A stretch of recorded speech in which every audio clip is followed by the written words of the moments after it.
We're up here with the Jeep. We have a bit of an issue with it, and trust me, I was only after saying in a video back about how reliable this machine is, and all the L200s I've had have been really reliable. I've never had to put a spanner to any one of them, and this one included. I've had it now since it was about a year old. There was about 2,000 miles in it when I bought it. There is just about 80,000 miles coming up on it now. So still low miles for one of these, although it is a 10-year-old Jeep. Mitsubishi are gone now in Ireland. You can't buy them new or fairly fresh anymore. I think 2020 or 2021 is the last ones that are available to get. The guy that normally does the maintenance of my Jeep, now I'd do it myself if I had a lift. It's just a bit awkward to do the change of the filters underneath. So I'd normally give it to a fella. He's actually an airline pilot. He just does this as kind of a hobby on the side, but he was getting busier and busier with his job, and he just doesn't have the time anymore to be doing any kind of mechanical work this last while. So I dropped it over to a new fella. He done a full service on it. But when I dropped it over, I knew there was an issue when I dropped it over. Intermittently, it can act like she was running out of fuel. Just it'll chuck on the road, especially when you go into third, fourth gear and go to give her a bit of the welly. She just dies down, and then she'll pick up again. And then she could drive perfectly normal for the next 20 mile or so, and then again it could just randomly happen. So put it down to possibly a dirty fuel filter. He put a new one in. The new one was slightly different in size, but it was for this one. It wasn't a genuine Mitsubishi one, it was just an Asperius filter. So he put it in, serviced the Jeep, put a set of new struts on the back of her as well, and took her home, but the chucking, well, that intermittent thing was still happening. I left it back up with him, let him have a quick look around it. So the one thing that came to mind was the DPF. The DPF filter, being the main thing, could be clogged. Didn't turn out to be the problem. He put the computer on her, had a look through, couldn't find any faults. Took it for a drive. It wasn't doing it, of course, when he drove her. But when he got back, he lifted the bonnet. So if you look down here, you see this hose, and this is the intercooler pipe. And you can see here on the hose, there's a nasty split in it.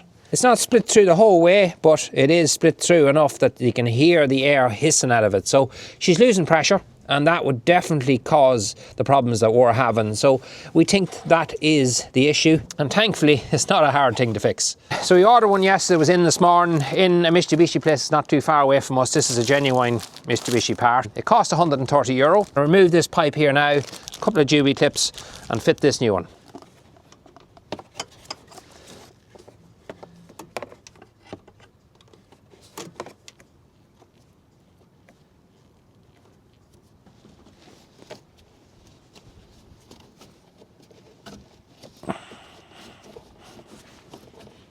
Right, so that should pull off now.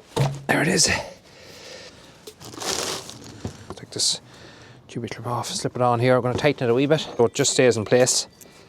So these are apparently a common thing to go, because when I was picking this up in Mitsubishi, they told me the last year they'd ordered quite a lot of these pipes. It's funny though, when you look in this side, you can't see any split, but I'm sure there was a little bit of air getting in, and that's why he could hear the air hissing out. So yeah.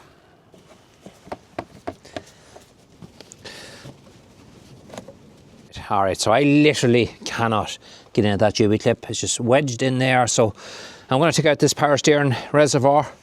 I think if I move that over to the side, I might be fit to get down at it.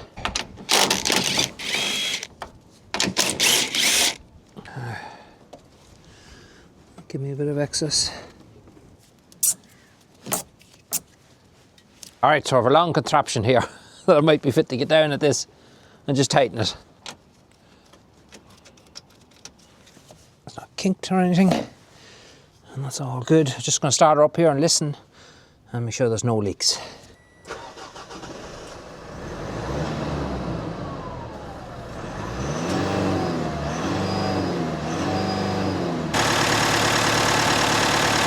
Yeah, I think we're all good there.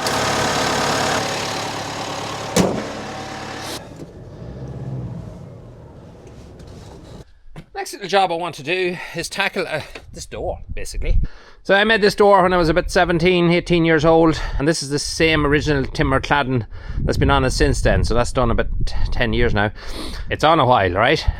We leave it at that. But the timber is completely rotten. It has done more than the length of time that I would have expected it to do. We've got a nice box frame here, which is 100%. Same on this side. Everything's built strong. It's just the timber that has failed us over the last while. The door did get a whack a stylus tiller hit it, so I had to put this plate on. Again, it was supposed to be a temporary job, but then it became a temporary permanent job. Might fix that up down the line, but the door sits perfectly fine. The timber just lets it down. So today we're going to take off all of this timber. We're just going to redress it and make it look a little bit better looking.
Right, so there's our gate stripped off there now.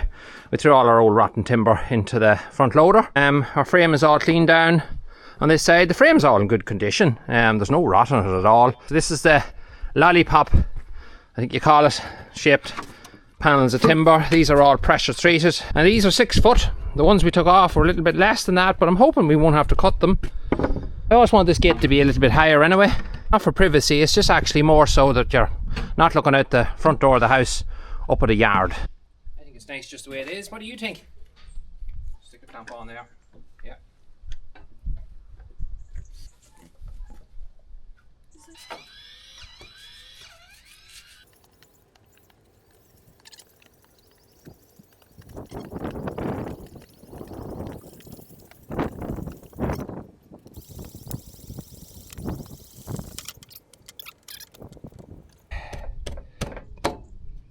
Okay, just going to use a tack screw. Same as was on before, it worked well. No reason to go for anything else.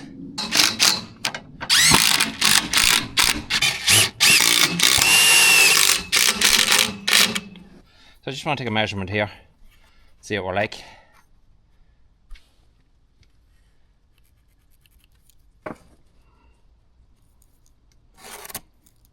Put that in there and use that as a spacer, because that to me is enough there. Just a little bit of room for it to breathe.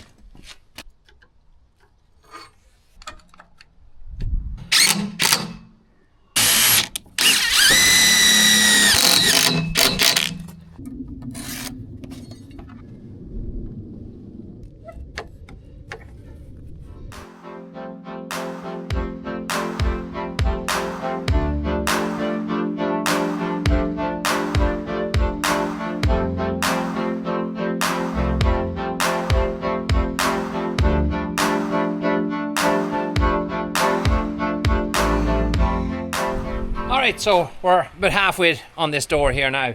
And yes, you can see a ratchet strap around it. I'm not too happy to have to put a ratchet strap around it, but the issue is the timbers, starting to realise they are ridiculously crooked. So we have to ratchet strap the odd one just to pull them in. It is slowing us down, especially when it's absolutely bucketing it down top of us as well. Might just take a break for a while, go and get a bit of lunch, and it might, it's not giving it, but luck might come to us and it might clear for a wee while.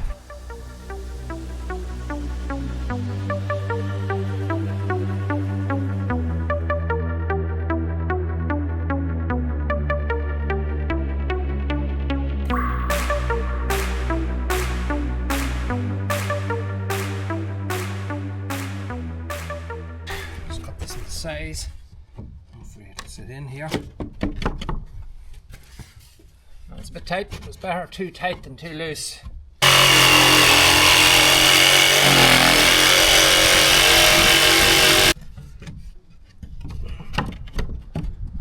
it. Rubber stays. That's it. It's done. Alright, so we've one side done. The rain is back again. I knew that was going to happen, but I'm going to soldier on because it's 3 o'clock in the evening now and I have another couple of things to do this evening and I just don't want to be rooting out tomorrow. Tomorrow's Sunday. Just this section here is going to be a little bit more complicated. So I'm going to measure from here down. I'm going to cut 2 pieces for now and I'm going to pop them into place and then we'll work our way around this. We'll have to come then from here downwards. I like to leave that hole because I can open the door from both sides. So let's not waste time, especially when it's raining. Let's keep at it. 32 inches. Use my digger bucket for a worktop table.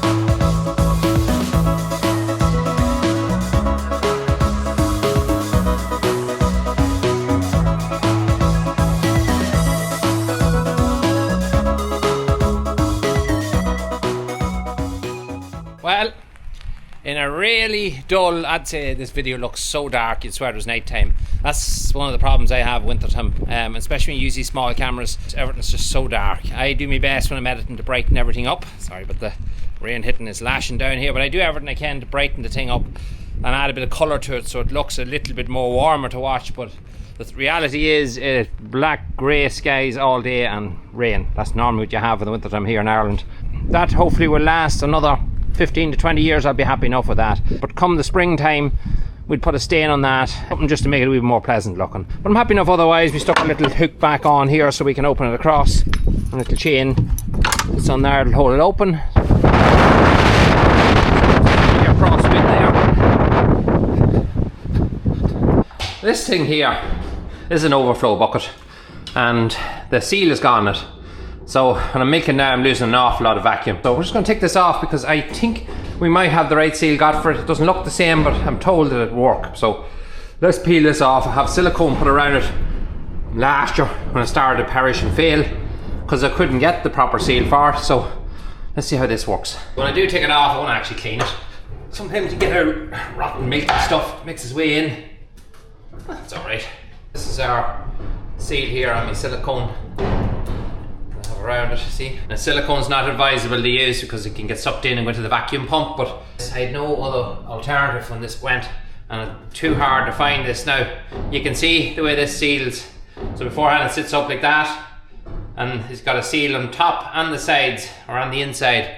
Our new one's not like that and this has me worried that it's not going to do what it's supposed to do, but let's see. This is the seal we're going to put in its place so you can see it's very different. I don't know, I'm skeptical of this, but my the valve man said it will work. It might look different, but it will work, so let's just stick it in. It's just a silicone seal. No, it's just not even catching. I don't know about this. To me, that's not going to work. It's not wide enough. That isn't going to work, but I'm going to try one other thing here. I'm going to put the roll rubber back on. I'm going to put the silicone edge then over it. If we can stretch it out. There's a bit of play in it, but maybe if I heat it up it might be a wee bit more pliable. And that might get it right out to the outside like this, and that might seal it. I'm just putting a wee bit of hot water here. Alright, I don't know if we can make progress. So that's what I've done there. I've put it on the inside, so that's pushing this right out further than where it was before, and that way when I put my bucket up, because my bucket lid is wider than this housing here, it might mean that we'll get a seal the whole way around. Well, at least it comes right out to the outside now. I'm going to switch on the machine and just pray that this will work. So we're going to see now, we've got vacuum. We do. Well, we're not leaking. That'll do for now.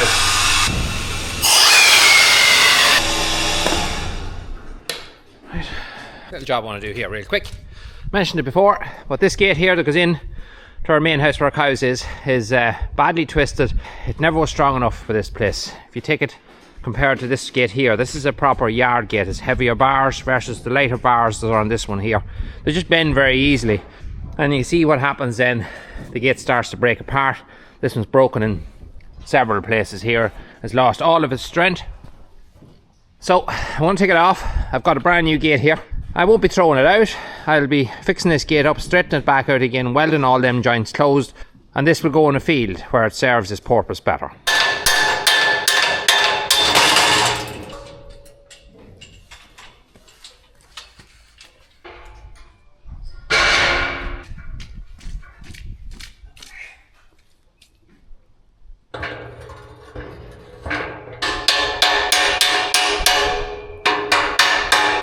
One of those jobs where a second set of hands would make the thing a lot easier, so I'm going to have to improvise somewhere along here.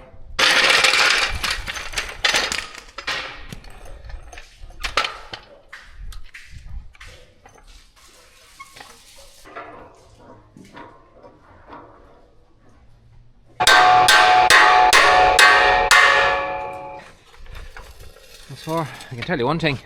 There's not much room for comfort, but it doesn't hit. So I might hang this gate a little bit higher, because the other one, although the other one's badly bent, it had a habit of catching on the ground. So when we open this gate out, you can see there's a brave slope. The camera doesn't show it, but trust me, there's a brave slope going down there. So when you open the gate out wide to get in with the tractor, I don't want the gate hitting the ground. So it might mean that I have to hang this gate slightly higher. No, by God, we're all right. So it was just the gate that was bent that was causing that.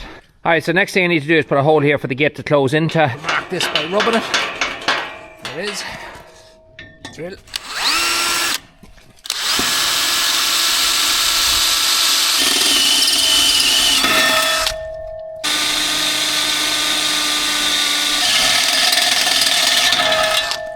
Across here.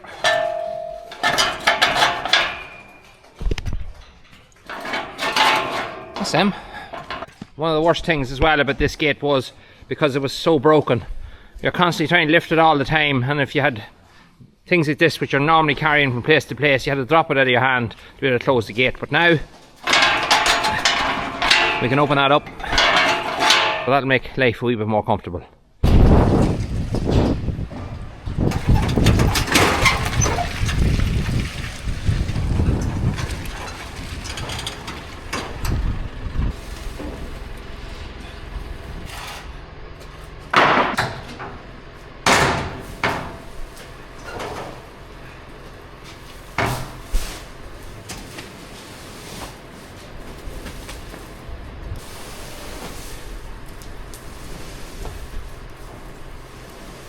Alright, that'll keep the farm cat happy. So, you've seen what we're doing there, and that gives you kind of an obvious clue of what's going to be happening very soon. And that is, of course, calving season will be starting. And I always say this time of year, I don't know whether I'm looking forward to it or not. It's always when you get them first few cows out of the way and you get started, then you get into kind of the routine. But you're never overly looking forward to it, not every year anyway. But it'd probably be nice this year to get busy again with the animals, and that certainly is our busiest time of year when calving starts. I just hope it doesn't start like it started last year, where we lost our first cow. You remember, she just dropped in that corner there nearly on top of me, and I hope that doesn't happen and we get a wee bit more luck behind us. We've got our first two bales there. I still have to put that other one up on a pallet, because when cows start to calve here, there's a bit of a slope going down towards them bales and you get natural runoff. One of the biggest problems here is everywhere is sloped. There's nowhere in this entire yard that has a level spot on it. We're built into quite a steep hill here. And so that's the reason I put the pallets underneath the bales to get them a lift up, so that there's no dampness getting into the bales from runoff here when the cows are calving, naturally enough. So Stephen's Day today, our first cow is in on the 2nd of January, which is only literally a few days away now. You won't find that coming, and by looking at them there, they may possibly calve before that. I always find our first month into calving, them cows always calve on the day or slightly before it. And then when we get towards the end, for instance, it's the opposite. They tend to carry on longer. I don't know why that is, but it seems to always be the way the thing works here. We have 2 calf houses in there. In the next couple of days, we have to get them washed out yet. We're just storing some stuff still in the calf house behind us. We're just bicycles, kids stuff. It's the tar what accumulates in sheds, and then when you go to empty them, you don't know where to put the stuff. So our first heifer, if we can get a look at her here, she's starting to spring nicely, so won't be that terrible long. Heifers can be peculiar. So the month of January is going to start off around about 30 is going to calve in January, and then it's going to be spread then over the next 2 months after that. But things are going to start to get busy now. There's going to be a lot of stuff happening over the next few weeks. But before we end this video, I just want to say a happy 2026 to everybody. Thanks to all you who watch our videos and hopefully enjoy them. This year was a challenging year. Actually the farm was okay and animals was okay, but challenges inside our own house, which if you follow the channel you understand. Can't say it's a year I'd like to put behind me. That's not the right way of putting it, but I'd like a better year ahead. That's, I suppose, the best way of putting it, and trying to get back to into some sort of new normality for us. But I do appreciate all the support we got along the line. It all helps, as I said before, and we hope that we can bring you a more joyful 2026 and get back to having some fun. That's what life should be all about. You take care of yourself. We'll see you soon.